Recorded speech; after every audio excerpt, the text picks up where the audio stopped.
I'm David Perry. I'm the CEO of Gaikai. It's a Japanese word for meaning the open ocean. And our company was acquired by Sony Computer Entertainment, so we now work on the Sony PlayStation. I think my first eureka moment was actually when I was a kid. I started to make video games. Now these were really simple video games like black and white, and you had to type them with a keyboard. There was nowhere that I could buy the games at the time. So you would type them in on a keyboard on a little black and white computer. And what happened was I made the games and I sent them to magazines to see if they would print them. And the eureka moment wasn't the fact that I got into a magazine. That was just cool. It was when a check arrived. I got like a check for $600 in the mail, and I remember at the time just going, what? You can make money from video games? I mean, I could do this all night. And so I literally was night everyone, and then I'd be up all night long typing video games. Eureka moment number two, I think, is this realization that I'm originally from Europe, so I kind of don't really think about any particular country. I live in the United States. I'm actually now an American citizen. So my sister lives in Australia. I kind of look at the world as just a lot of people and a lot of talent. And so I think eureka moment number two is when you realize that if you can find the right person, the person in the world that is the best at the thing you want, that saves so much time, hiring mediocre people who not really experts at whatever the subject is. So I think that's something that has literally changed my life. Is I've got to work with some incredible people who've gone on to be very successful in their own right. But the fact is, for a while, I got to borrow their brains and have them as part of our team. And I think that's completely changed my life as far as a career goes.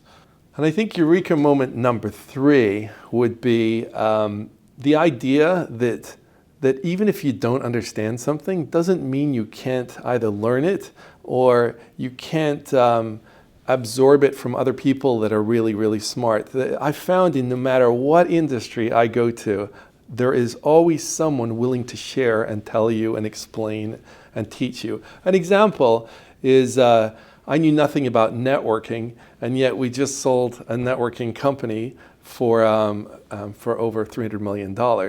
And I mean, literally it started with, I found some great talent, and I was building servers on my dining room table. I mean, I knew nothing about servers at the time, but I was building them on my dining room table, and I was learning about this thing. Recently, I've been doing the same thing with woodworking. I got this interest in woodworking, just something I really wanted to understand. Again, I could buy a magazine here or there, but there's people around the world. I found this guy in Tennessee that's unbelievable at teaching woodworking. So I get on a plane, fly to Tennessee, spend a week there, and you go from instead of starting and slowly climbing up, I want to get to an 11 as fast as I possibly can. And so you surround yourself with the talent. And I think that's one of the things I love about today and the internet. The possibilities are absolutely endless. I mean, woodworking is just an example. Networking was another example.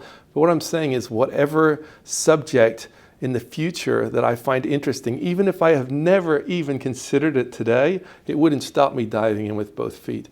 And I think that's something I would say people should definitely give a try. So a core thing that I when I'm trying to think about ideas for companies, when I'm talking to entrepreneurs, I have this filter in my head that's constantly looking, sort of wondering, are they taking the friction out of the industry that they're approaching, or whatever it is they're trying to do, are they making that easier? And it doesn't mean dumbing it down or anything like that. It just means making the whole thing easier and less painful. And what's surprising is when you take the time to look at just about anything, there's a whole bunch of friction and pain and suffering that people will abuse your time for their benefit. They'll ask you questions when they don't, in forms or whatever, when they really don't need the answer to that.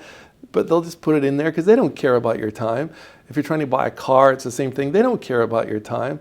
And so what I love to do is just choose a business. I mean, I think it would actually be hard to think of some business out there that you couldn't disrupt if you just take the time to look at how they're treating people and their time. And when you see companies out there that are doing the inverse, they're thinking, how can I make you more productive? That's companies like Apple. They're out of their way going, how can we make you more productive? And the answer is, we'll design devices to do that. That is great. But I think that's the filter. It's something, whatever you're doing today, whatever pain and suffering you're just accepting because that's the way it is, try to see if you can find a way to improve that.